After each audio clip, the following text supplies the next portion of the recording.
Hello, welcome to the France24 interview. I'm Annette Young. My guest today has received widespread attention for her fearless stance on feminism in a region, let's just say, not best known for gender equality. I'm talking about the Middle East. Mona Eltahawy is a prominent Egyptian-American writer who was brutally beaten and sexually assaulted during the Egyptian uprising in November 2011 in Cairo's Tahrir Square. From that experience and others, she's now written a book entitled Headscarves and Hymens, while the Middle East needs a sexual revolution. It's also been published in French too by Belfond, which is why she's sitting in the studio. Mona, thanks so much for being with us. Hi, thanks for having me. First of all, let me just start by asking, given its very conservative and traditional culture, is it possible for the Middle East to actually have a sexual revolution? Well, the point that I make over and over again in my book is that without a social and a sexual revolution, our political revolutions will fail. And by that, I mean when the Tunisians first rose up against Ben Ali in 2010 and inspired so many of us to rise up against our own dictators, it was men and women recognizing the state oppresses everyone. But when we went home, as women who marched in those revolutions, we recognized, or we must recognize, that it's a trifecta of misogyny, the state, the street, and the home, that together oppress women. So the point that I make in my book is that unless we have that social sexual revolution, that political one will fail, and you see us stumbling and stuck and stagnant because it's just political in Egypt, in Tunisia, etc. So what is driving this misogyny? It's a toxic mix of religion and culture. And by religion, I don't just mean Islam, I mean Christianity as well. So you see it again and again where the state or legislation or cultural practices, all of them are built on a foundation of religious practices from Muslim and Christian communities that benefit men, are for men, and of course, women don't benefit at all from any of these practices. Now, who is your book actually targeting? My book actually targets everybody because I believe as an Egyptian, as a Muslim, as a feminist, I have the right to write about my culture and my religion and my part of the world in a way that I wouldn't like someone from outside that region to write because it's my story. So, we have to tell our own stories, but we also have to name and shame. And so I want my book to be my flag on the global feminist spectrum. Women in the Middle East and North Africa have a fight against misogyny and patriarchy. Women here in France have a fight. Women in China have a fight. But we just have different degrees of fights. So I want everyone around the world to read my book. I want them to be angry. And I want them to ask what in my own community can feminism achieve? Because clearly it's not finished. But the reality is there's a lot of people in the Middle East who don't like what you say. Absolutely. And I understand. Because when I talk about dismantling that triangle of misogyny, I'm talking about the men, whether they're politicians or ordinary men, fathers, brothers, all of this husbands who benefit from this triangle that oppresses women. But men also have to understand that when feminism talks about deconstructing social notions of femininity, we're also talking about deconstructing these rigid roles for men, hypermasculinity, toxic notions of masculinity. So my point in the book too is feminism is good for everybody, not just for women.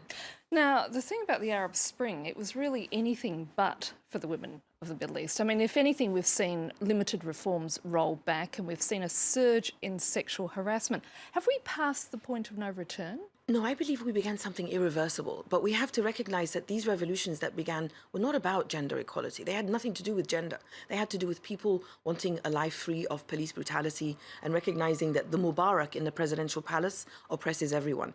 But where we've begun something irreversible is when we're now recognizing the Mubarak on the street corner, the Mubarak in the bedroom, and the Mubarak in our mind must also be overthrown. And I moved back to Cairo in 2013 to fight the feminist fight on the ground there, and I'm seeing things that are irreversible. I got an invitation from a 19-year-old Egyptian man to speak at a very conservative town where Mohammed Morsi was born, very Muslim Brotherhood-dominated town, and this 19-year-old male student said to me, "Our community needs a feminist like you to shake it up." This is irreversible. Because that's the point, isn't it? It's not just women who have to shake things up, it's men as well. Absolutely. So the fact that this 19-year-old reached out to me and said, come and shake my community up, the fact that other students who heard me speak there came up to me and said, when I see my friend sexually harassing girls on the street, it upsets me because I see 9-year-old boys thinking this is how to be a man. I want to teach them a man is something else. That's the revolution.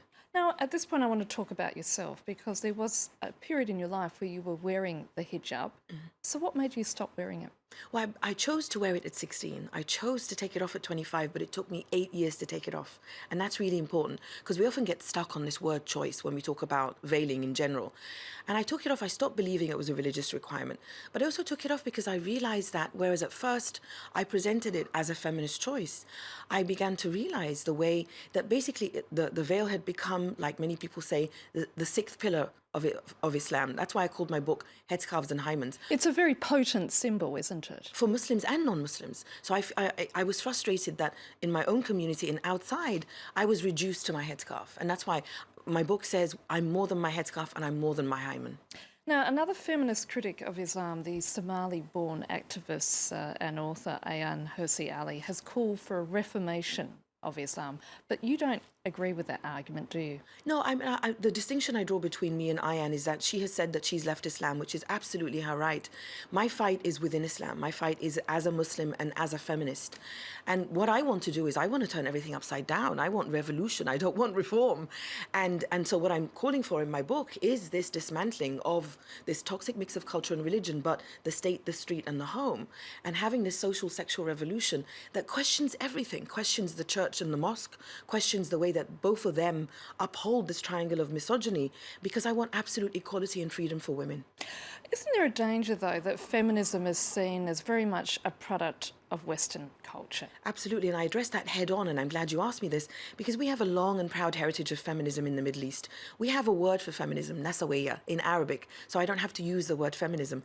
And I make it very clear in my book that the modern feminist movement in the Middle East began in the 1920s, when an Egyptian woman called Hoda Sha'rawi removed her face veil, this face veil that we're still arguing about almost 100 years ago. In the 1920s, she removed it, said this is a thing of the past. So we've had feminism, and I give many examples. Hoda Sha'rawi in Egypt, and Doré Shafi in Egypt, Fatima Mernissi in Morocco, so many other feminists that give me a heritage that I can draw on. So I don't need to imitate the West, I don't need to export from the West, and I identify very much as a global feminist, or a woman of color feminist, as we're called in the US, because I recognize that my feminism has to be intersectional, this word intersectionality.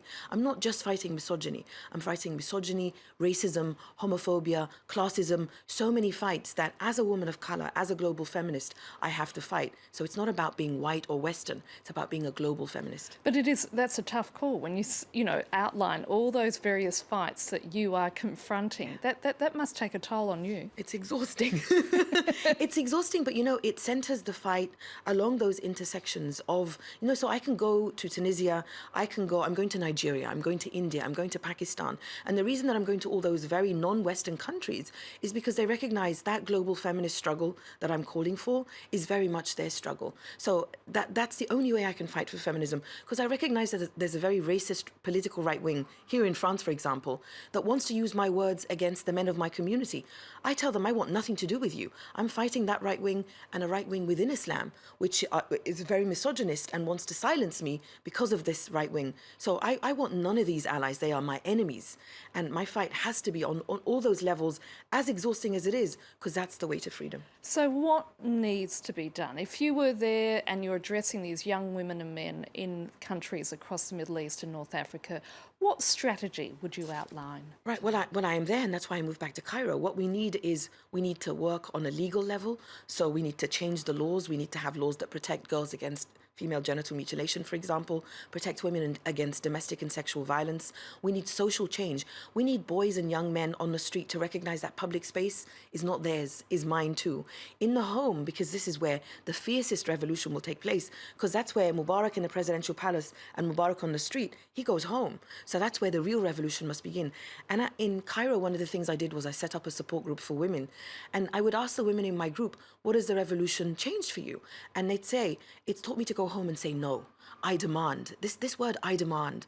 And I know at least 10 women who've removed their headscarf since the revolution, and they've directly connected it to ideas of personal liberty. And they've said, I can't liberate my country until I liberate myself. So on all those levels, political, legal, social, sexual, and home, but most importantly, in the mind, there's so much to do. It's a very long struggle, but I'm a tenacious optimist. I can see that. And it really, as you say, it's about changing mindsets. And that's not going to happen overnight, is it? No, definitely. And when I say we began something irreversible. I say it in a recognition it will take 10, 20 years, but that's okay. Whatever feminist achievements you have here in France, and you still have a long way to go, there's still no pay equality, political equality, domestic and sexual violence are still here. But that feminist fight has been happening for a while. We begin something now. I might not see it in my lifetime, but future generations of women and men will recognize their freedom and equality is because of what we're doing now. Mona Eltahawy, we're going to have to leave it there. Thank you so much for your time. Thanks for having me. And that's it for this edition of the France 24 interview. Do stay with us because there's more news and headlines coming up very shortly.